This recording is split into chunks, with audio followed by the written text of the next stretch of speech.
Hello বন্ধুরা, আমি চলে এসেছি সঙ্গীতা আরেকটি ভিডিও নিয়ে। তোমরা সবাই কেমন আছো? আশা করি ভালো আছো। এই প্যান্ডেলটা বারাসাতের one of the best pandal. দেখো প্যান্ডেলটা তোমরা পুরোটা দেখলেই বুঝতে পারবে থিম কী এনাদের। দেখো মায়ের মূর্তি খাঁচায় বন্দি, কারণ সব মেয়ের মধ্যে একটি করে মা থাকে, তোমরা সবাই জানো। আমরা সব মেয়েরাই খুব মানে মায়ের মতনই, আমাদের মধ্যে মা, বোন, দিদি সব লুকিয়ে আছে। যারা মাকে বন্দি করে রাখতে পারে, মানে মেয়েদের সঙ্গে এরম আচরণ করতে পারে, তারা ভগবানের সঙ্গেও পারে। তাই এইভাবে মায়ের মূর্তি আর কি বন্দি করে রেখেছে খাঁচায়। তো দেখো এই পৃথিবীতে মানুষরূপী কিছু জন্তুর ঘুরে বেড়ায়, জন্তু ঘুরে বেড়ায়, যারা এই ছোট বাচ্চাটাকে পর্যন্ত ছাড়েনি। হ্যাঁ, শুনতে খারাপ লাগছে, আমি রেপের কথা বলছি। শুনতে অবশ্যই কথাটা খারাপ, কিন্তু সত্যি।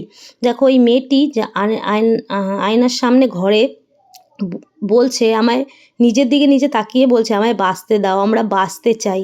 হ্যাঁ, প্যান্ডেলটা সত্যি কথা এত ভালো হয়েছে, যারা যারা দেখেছো তারা বুঝতে পেরেছো প্যান্ডেলটা এত সুন্দর হয়েছে। ওপরে দেখো এলইডিতে মেয়ের ছবিটা দেখাচ্ছে, ও দেখছে চারিদিকে, কোনো মানুষরূপী পশু নেই তো যে দেখলেই আমাদের আঁকড়ে খাবে। তাই তো এই সমাজটা ঠিক এরকম হয়ে গেছে। কবে আমরা শান্তি পাবো? কবে আমরা ঠিকঠাক স্বাধীনতাভাবে বাঁচতে পারবো? তোমরা যারা ভিডিওটা দেখছো অবশ্যই আমাকে কমেন্টে জানাবে তোমাদের প্যান্ডেলটা কেমন লাগলো। মায়ের মূর্তিটা তো অসাধারণ, আর এই প্যান্ডেলটার বাইরেটা ঠিক এরকমই। আর এই দেখো এখানে একটা বউ সেজে পুতুল রেখেছে। কিছু কিছু মেয়েদের কপালে এমনও আছে, বউ হয়ে গিয়ে একজনের বাড়িতে বন্দি থাকতে হয়।